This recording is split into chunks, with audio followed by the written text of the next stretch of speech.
5238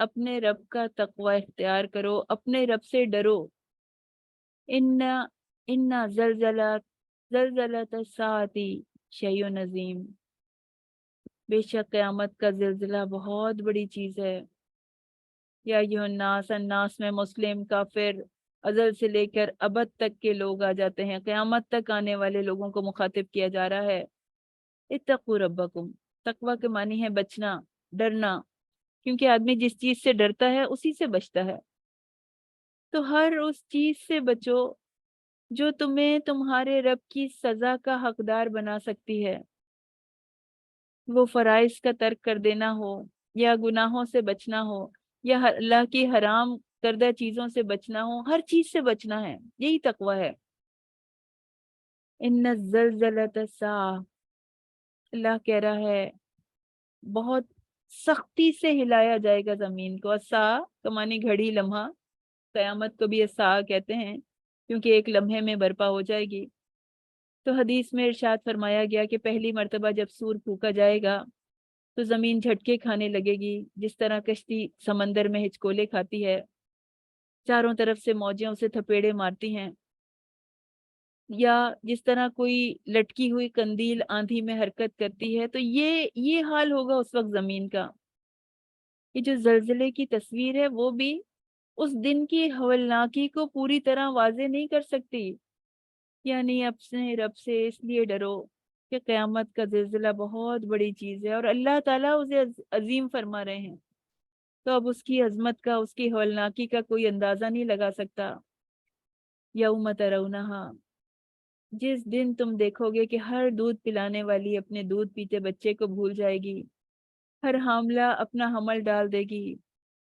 وَتَرَى النَّاسَ سُکارا، تم دیکھو گے لوگوں کو کہ وہ نشے میں ہیں، وَمَا هُمْ بِسُکارا، اور وہ نشے میں نہیں ہیں، وَلَكِنَّ عَذَابَ اللَّهِ شَدِيدٌ، بلکہ اللہ کا عذاب ہی اتنا سخت ہوگا۔ مزید واضح کر رہا ہے قیامت کی دن کی ہولناکی کو اللہ تعالیٰ، جس دن کو زلزلہ قرار دیا گیا ہے۔ پتہ چل رہا ہے یہ کیفیت پہلے نفخے کے وقت ہوگی، جب گھبراہٹ کا یہ عالم ہوگا کہ ہر دودھ پلانے والی ماں اپنے بچے کو دودھ پلانا بھول جائے گی۔ ماں کی ممتا سب سے عظیم جذبہ ہے، زوردار جذبہ ہے۔ ماں سب کچھ بھول جاتی ہے لیکن اپنے بچے کو نہیں بھول سکتی۔ لیکن اس دن کی ہولناکی کا یہ عالم ہوگا کہ ماں اپنے بچے کو بھول جائے گی، لوگ دیوانوں کی طرح بھاگے پھریں گے، ہر شخص نشے میں مدہوش محسوس ہو رہا ہوگا، ایسا لگ رہا ہوگا کہ جیسے وہ نشے میں ہے، مگر وہ نشے میں نہیں ہوگا بلکہ حواس باختہ ہو گیا ہوگا اس ہولناکی سے۔ اور پھر اللہ تعالیٰ ہمیں اپنے گھر کی طرف متوجہ کر رہے ہیں کہ جب اذ بوأنا لإبراہیم، جب ہم نے ابراہیم علیہ السلام کے لیے بیت اللہ کی جگہ متعین کر دی کہ میرے ساتھ کسی کو شریک نہ کرنا، اور میرے گھر کا طواف کرنے والوں کے لیے اور قیام کرنے والوں کے لیے، رکوع اور سجود کرنے والوں کے لیے اسے پاک کر دو۔ یعنی اللہ تعالیٰ وہ وقت یاد دلا رہا ہے جب ابراہیم علیہ السلام کے لیے بیت اللہ کی جگہ متعین کی۔ بیت اللہ اس سے پہلے بھی تعمیر ہو چکا تھا، زمین پر اللہ کا سب سے پہلا گھر خانہ کعبہ ہے۔ حضرت ابراہیم علیہ السلام سے پہلے بھی اس کی تعمیر ہو چکی تھی۔ اللہ بہتر جانتا ہے کہ وہ تعمیر آدم علیہ السلام نے کی یا فرشتوں نے کی تھی۔ ایک ٹیلے پر اس کی بنیادیں موجود تھیں، جس میں ابراہیم علیہ السلام اور اسماعیل علیہ السلام نے کعبہ کی تعمیر دوبارہ سے فرمائی۔ اللہ تشرک بہ شیئا، یعنی اس گھر کی بنیاد خالص توحید پر رکھو۔ ہر شخص یہاں پر آ کر صرف اللہ کی عبادت کرے، اس کے ساتھ کسی کو شریک نہ کرے۔ اب بھی کئی مسلمان ایسے ہیں جو کہ قبروں کا، آستانوں کا طواف کرتے ہیں۔ اللہ نے طواف صرف اپنے ایک ہی گھر کا رکھا ہے، اور کسی جگہ کا طواف نہیں ہو سکتا۔ اور اللہ تعالیٰ اپنے خلیل کو حکم دے رہے ہیں وَأَذِّن فِي النَّاسِ بِالْحَجِّ، کہ لوگوں میں حج کا اعلان کر دو۔ یہ تمہارے پاس پیدل آئیں گے، لاغر سواریوں پر آئیں گے، دور دراز کے راستوں سے آئیں گے۔ تو حضرت ابراہیم علیہ السلام کو حکم دیا جا رہا ہے، حج کا معنی ہوتا ہے قصد کے، مراد اللہ کے گھر کا قصد، عبادت کی نیت سے۔ حج کے اعلان سے پہلے اس کی پاکی کا، اس کی صفائی کا تذکرہ کیا، تو ہمیں پتہ چلا کہ مہمانوں کی آمد سے پہلے گھر کی صفائی ہونی چاہیے، اس کو پاک کیا جانا چاہیے۔ اللہ تعالیٰ نے ابراہیم علیہ السلام کو کعبہ کی تعمیر کے بعد حکم دیا کہ لوگوں میں حج کا اعلان کر دو، وہ تمہارے پاس دور دراز سے آئیں گے۔ تو ابراہیم علیہ السلام نے یہ اعلان کیا۔ یہ تفسیر ابن کثیر میں یہ روایت موجود ہے کہ جب اللہ تعالیٰ نے حج کی دعوت کے لیے اعلان کرنے کا حکم دیا تو ابراہیم علیہ السلام نے عرض کیا کہ پروردگار، میں لوگوں تک یہ پیغام کیسے پہنچاؤں؟ میری آواز تو ان تک نہیں پہنچے گی۔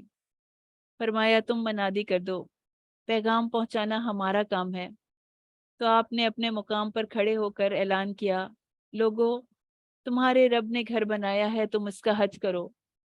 کہا جاتا ہے، روایات میں آتا ہے کہ پہاڑ جھک گئے، حتیٰ کہ یہ آواز زمین کے کناروں تک پہنچ گئی۔ ہر پتھر، اینٹ یا درخت جس نے سنا، ہر شخص نے سنا، اللہ تعالیٰ نے دنیا کے ہر کونے تک پہنچا دیا، واللہ عالم۔ اور کہا جاتا ہے، روایات میں آتا ہے کہ سب نے جواب میں کہا لبیک اللہم لبیک، یا ایھا الذین آمنوا ارکعوا، اے لوگو جو ایمان لائے ہو، رکوع کرو، وسجدو اور سجدہ کرو، وَاعْبُدُوا رَبَّكُمْ اور عبادت کرو اپنے رب کی۔ خاتمہ سورہ کی آیات ہیں۔ مسلمانوں سے براہ راست خطاب فرما کر انہیں کعبۃ اللہ کی عظیم ذمہ داری دی جا رہی ہے کہ اس کی امامت کرنی ہے، تمہیں اس کو سنبھالنا ہے، تو اس کے لیے اپنے اندر جن صفات کا پیدا کرنا ضروری ہے اس کی طرف توجہ دلائی جا رہی ہے۔ سب سے پہلے یہ بات فرمائی کہ رکوع کرو اور سجدہ کرو۔ سجدہ کرو امر کا صیغہ ہے۔ بہت سے علماء نے سے یہ مراد لی ہے کہ یہ آیت سجدہ ہے، اس کو پڑھنے والوں کے لیے سجدہ کرنا ضروری ہے۔ تو نماز کا حکم دیا جا رہا ہے۔ اس امت کو اس مقصد پر فائز کرتے ہوئے پہلا حکم دیا گیا، وَارْكَعُوا وَاسْجُدُوا، تم رکوع کرو، سجود کرو، یعنی نماز پڑھو۔ اللہ کی زمین پر اللہ کی حکومت کو قائم کرنا ہے تو نیکیوں کو فروغ دینا ہے، برائیوں کو ختم کرنا ہے۔ آدمی جب نماز کی نیت باندھتا ہے تو وہ ساری دنیا سے ہاتھ اٹھا لیتا ہے، اللہ کی حمد و ثنا کرتا ہے، اللہ سے عہد کرتا ہے کہ میرا قیام، میرا رکوع، میرا سجدہ صرف تیرے لیے ہے، تیرے دین کی سربلندی کے لیے ہے۔ اور اللہ کی اطاعت، وَاعْبُدُوا رَبَّكُمْ، عبادت اطاعت کی میننگ میں ہے۔ اس کا مطلب یہ ہے کہ تمہیں جس طرح نماز اللہ کے لیے پڑھنی ہے، اسی کے لیے سر جھکانا ہے، اسی طرح زندگی کے ہر معاملے میں اس کی اطاعت کرنی ہے۔ تمہاری زندگی کا کوئی شعبہ ایسا نہیں ہونا چاہیے کہ جو اس قرآن کی روشنی سے منور نہ ہو۔ اِفعلُوا الخیر، بھلائی کے کام کرو۔ اس حکم نے پہلے دونوں احکام کے ساتھ مل کے مکمل کر دیا عبادت کے طریقے کو، کہ اللہ کی عبادت، اللہ کی اطاعت اور پھر نوع انسانی کی خدمت، بھلائی کے کام بہت وسعت رکھتے ہیں اپنے اندر۔ بھلائی کے کام، دوسروں کے کام آنا، دوسروں کو نفع پہنچانا۔ تو اگر تم ان ذمہ داریوں کو ادا کرنے کی کوشش کرو گے تو اس بات کی امید ہے کہ اللہ تعالیٰ تمہیں دنیاوی اور آخری فلاح سے نوازے گا۔ لعلکم تفلحون، شاید کہ تم فلاح پالو۔ وآخر دعوانا والحمد للہ رب العالمین۔ سبحان ربک رب العزت عما یصفون وسلام علی المرسلین والحمد للہ رب العالمین۔ السلام علیکم ورحمۃ اللہ وبرکاتہ۔